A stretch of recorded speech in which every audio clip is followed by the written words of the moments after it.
It's June, and that means congratulations to all of you who graduated this month and last. I think I received over 300 requests to be added to the OT Miri Facebook group because many of you are now starting to prepare for your NBCOT board. And along with all the new members came countless messages and questions and requests for videos and inquiries ranging from how long do I study, what do I not study.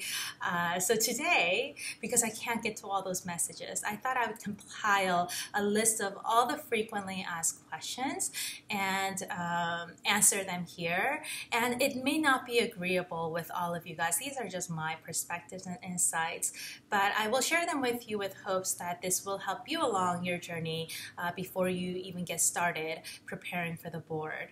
I hope to dispel some of the myths out there, as well as provide insights that I've been able to gain from the last 6 months interacting with so many of you. I think one of the privileges and pleasures that I've had through this channel is that many of you have shared your stories with me, and I've learned over time that there are common themes, and we truly aren't alone. And I want to shed some light on some of these stories and experiences so that you'll know that you're not alone. So I have a list of questions, and I have them here pulled up. So I'm just going to read through some of these, and I hope it's not too boring, but stick with me because I think at some point or another, you probably will ask these questions. So here we go. The first question. I heard that you should be preparing for 2 months and that would be sufficient to pass the board. Is that true? It's probably one of the most difficult questions to answer. And that's because I don't know you, your schedule, your timeline, your obligations. I don't know if you have a part-time job, full-time job, 3 little toddlers, how long you've been out of school. For me, it took me 10 years from undergrad to go back to OT school. So, I didn't have the attention span. I couldn't sit for more than 2-3 hours without getting distracted. All of these things factor into how long it would take you to prepare for the board.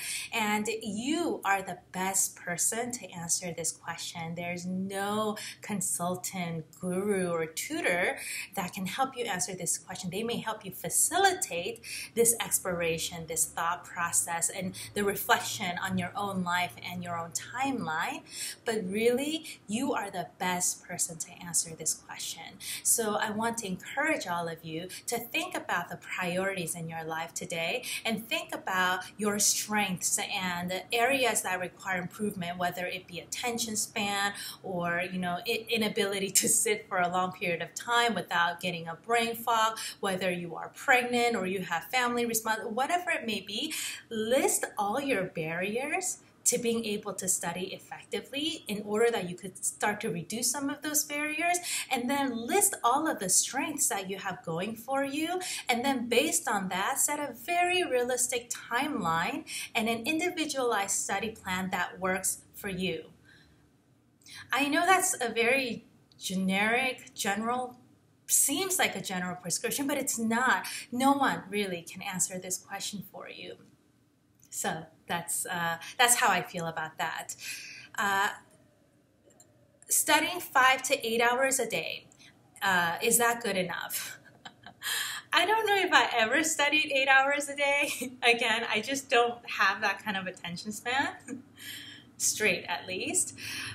But if you can, by all means. But I think research shows that your brain does better when you get up, move, and take breaks. The only exception to what I'm saying now is when you do time practice exams. So when you are studying every day and going through study questions and whatever it may be, study in an environment and in a manner that is most conducive to success and productivity and concentration. But once a week, And this is just my recommendation, but once a week, I believe you should be doing time practice exam in an environment that mimics the Parametric Center so that you get familiar with what that feels like. For me, that environment was cold and white walls all around. It felt kind of claustrophobic, very nerve-wracking. Silence. So if you have problems working in silence, this is something that maybe you need to get used to if you're always used to working at a cafe. But that was helpful to really build my mental stamina, because once a week I forced myself, no matter what, I turned off my phone, I turned off Facebook, I turned off everything that could distract me. And I pretended that I was really taking the exam so that I wouldn't be caught off guard. Some of you read or heard my story, my MBCOT journey, and you know that second hour into the exam, I was thinking about all things but the question at hand because I was so distracted. The second time around, I had built a lot of mental and physical stamina. So I think that's really important to consider when you are developing your study plan, is to allot a time for you to actually go through a practice exam in a setting that mimics the testing center. Okay, third question. If you get so-and-so percentage on so-and-so practice exam, is that good enough? So this question I get often as well, or very often, which is, on therapy ed, I got this, on an AOT exam, I got that. We spend so much time thinking about what score we need to get on the practice exam, and I get it, because I did it too. But as I shared before, and I don't share this to scare you guys, but to illustrate or to demonstrate that your score on the practice exam is not a predictor for success. I was scoring in the high 90s in all my AOTA practice exams before I went into the testing center.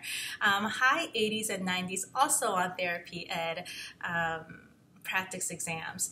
And I remember when I got a 422 on my first attempt, I went back to my faculty and the director of programs at my school and said, let me show you a history, because these practice exams, I could actually, there's a record of my test scores, and this is what I'm testing. And one of the things that she pointed out was like, you got 100% on this one. And I said, yeah, I did. I did really well, and I feel like I know everything.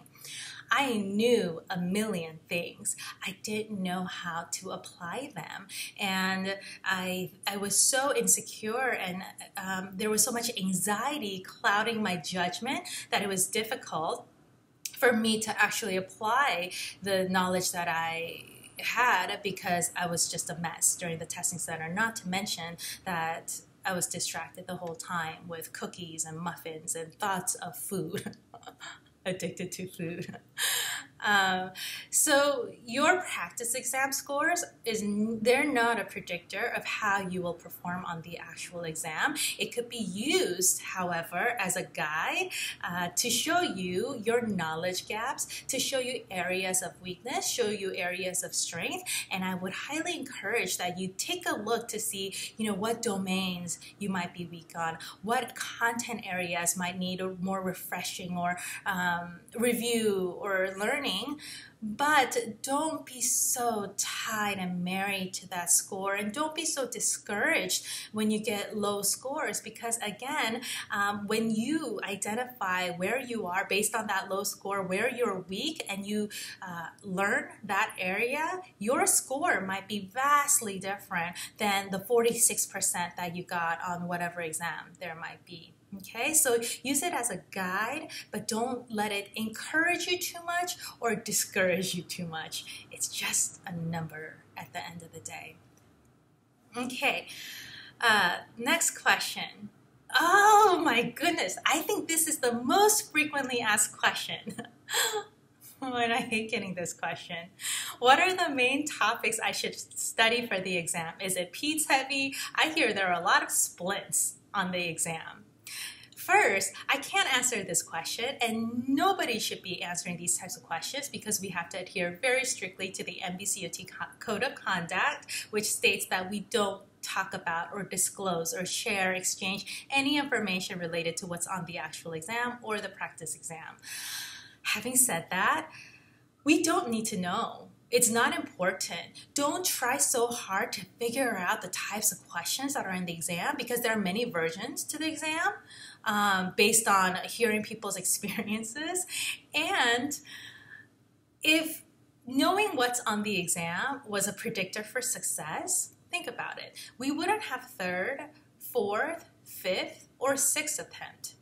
If you knew what was on the exam by taking it 3 times, but you still don't pass on the 4th time, what does that say about knowing what's on the exam and predicting your future success? It actually has very little to do with how well you will perform. What will actually matter is your ability to take whatever knowledge you have, extrapolate that knowledge, and apply it to various clinical scenarios. And to do that, you have to have clinical reasoning and rationale, which doesn't develop overnight. No tutor, I can't do this for you either. No one can come up to you and give you and impart upon you the knowledge of clinical reasoning.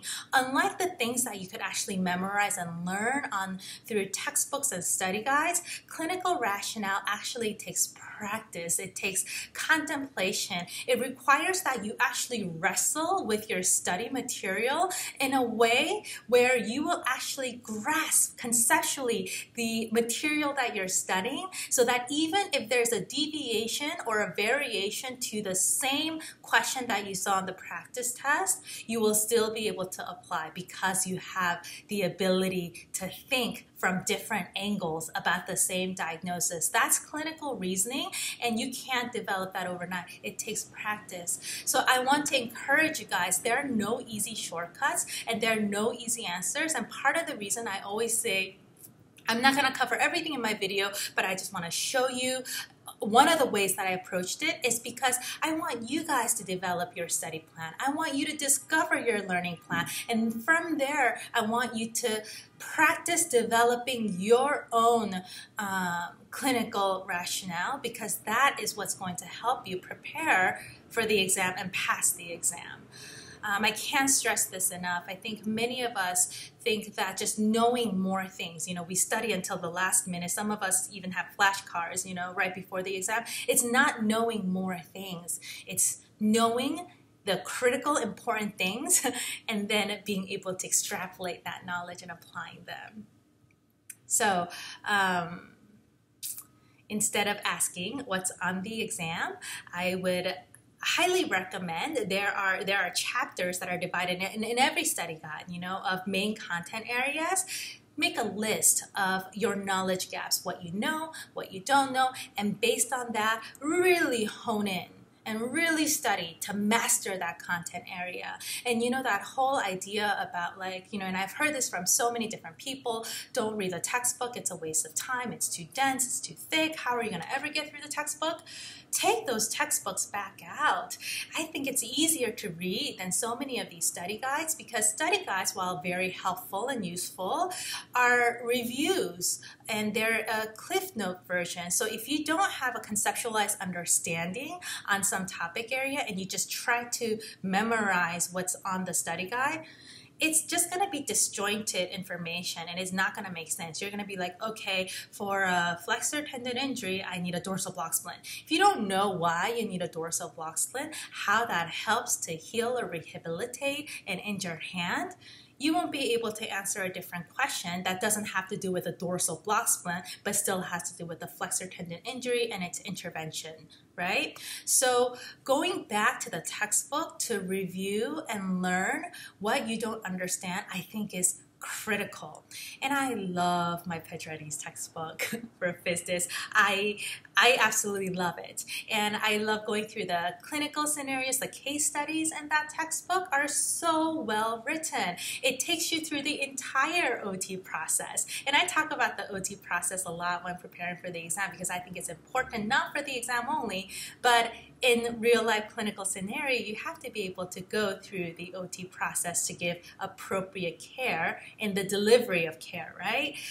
the Pedretti textbook, at least the one that I use, goes through really great case studies. So I encourage you to utilize your textbook, open it up, go to the split section, go to SEI and Burns and read about them and read about the case studies, and you'll be surprised with how much you actually enjoy learning about some of this content instead of just shoving information in your brain and trying to memorize everything. Okay. Oh, next one. Should I get a tutor? What kind of apps did you use? What are the videos that you recommend? Can you make more videos? I love OT Miri videos. To be honest, it tickles my ego a tad bit when you guys are like, OT Miri videos really help me to study. But here's the truth. It's not me. When you guys come back to say I help you pass, it's like the best thing that I can hear. But, you know, I'm not here because I'm smarter than you or I know more than you. It's just not true. And I say that because there's so much that I still don't know, and the only reason I was actually able to pass this exam is because I studied so much longer, far longer than many of you, and I was able to develop my own learning style. And instead of going by what the study guides recommended, I started doing creative use of learning, as many of which I share with you on the videos. But here's the point in all of this. I don't believe that there's anyone that can help you pass better than you can help yourself. I really am here just to facilitate the process, to help you facilitate the process so that you can discover how smart and capable you are. That's what I wanted somebody to do for me. I wasn't ever stupid or incapable. I'm a slow learner and I needed to learn slowly. But at the same time, and I used to say this growing up, I may be slow, but if there is anyone willing to run harder and longer than me, I will take off my hat, because at the end of the day, I'm just not going to stop running. I'm going to keep running until I get to where I need to get to. And I think that's the point. Some of us will will pass on the first attempt.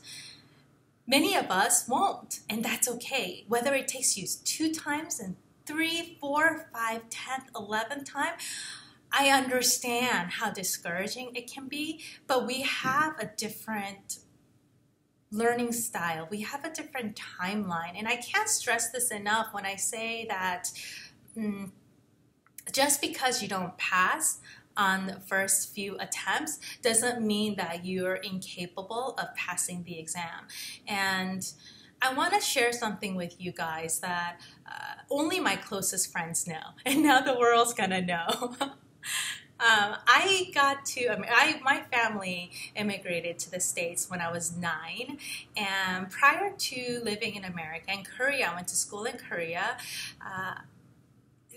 I was always the last. And I know this because Korea has a brutal way of displaying and recognizing really brilliant students. And they also, include in that list students that are not so bright. And so there's a list of the ranking, and it goes from first to last.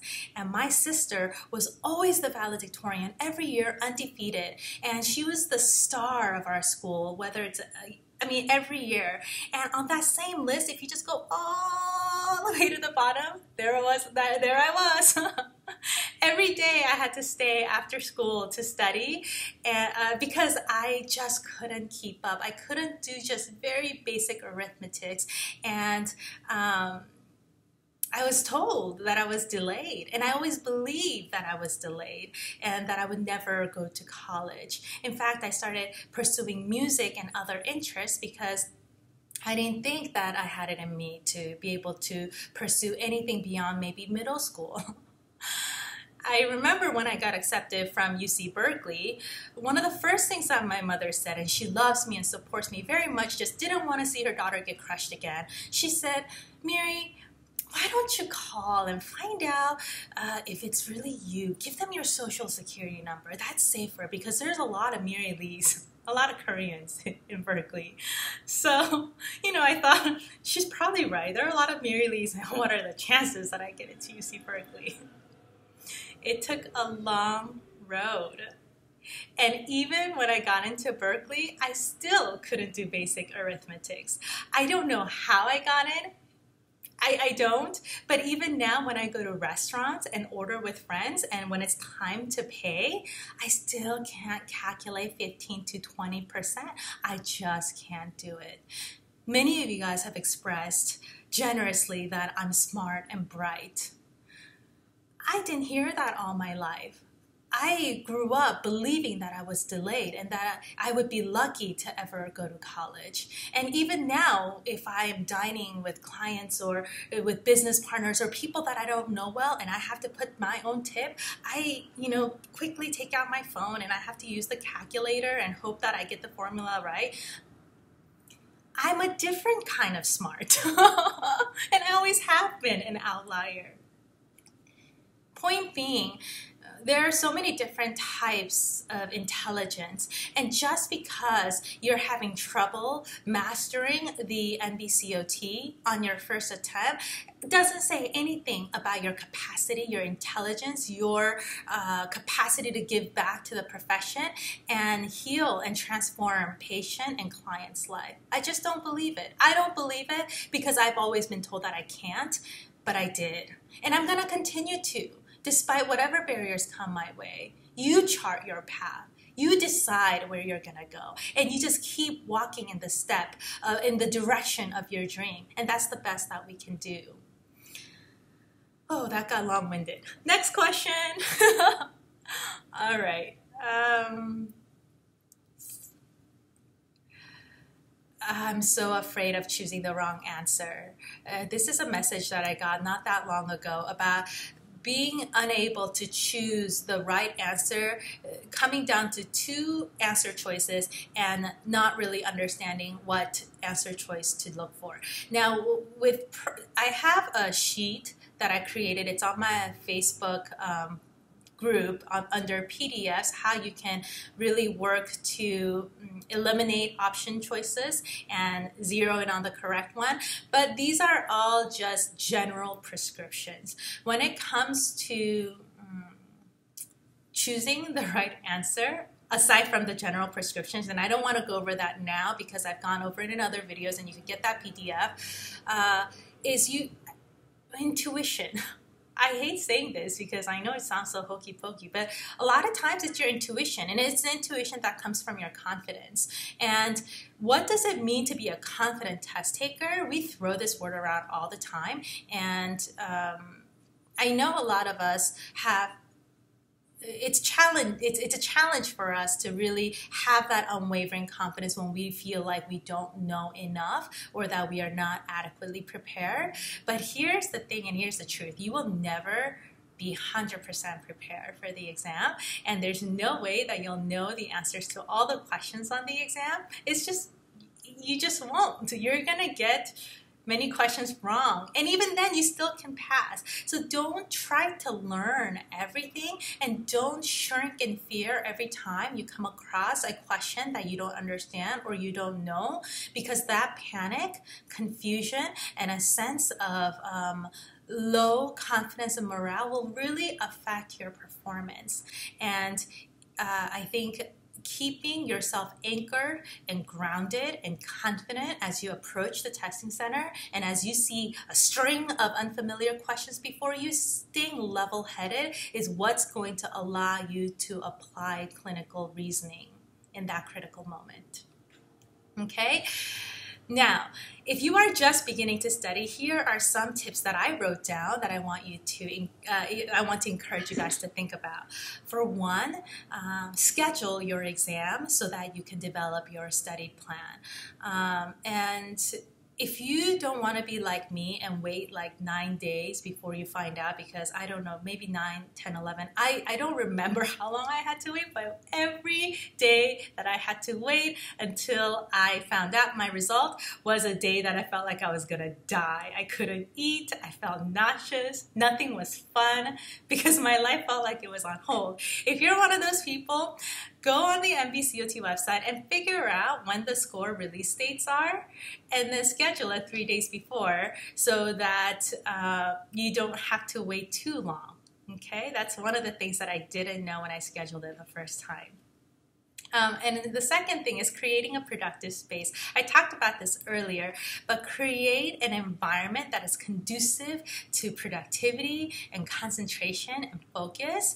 And this space might be different than where you do your practice timed exam, because practice timed exam is not going to be very comfortable, right? So you might have two different spaces where you might study and or do your practice exam, but having a place that you can go to where you can really feel comfortable and productive, I think is important.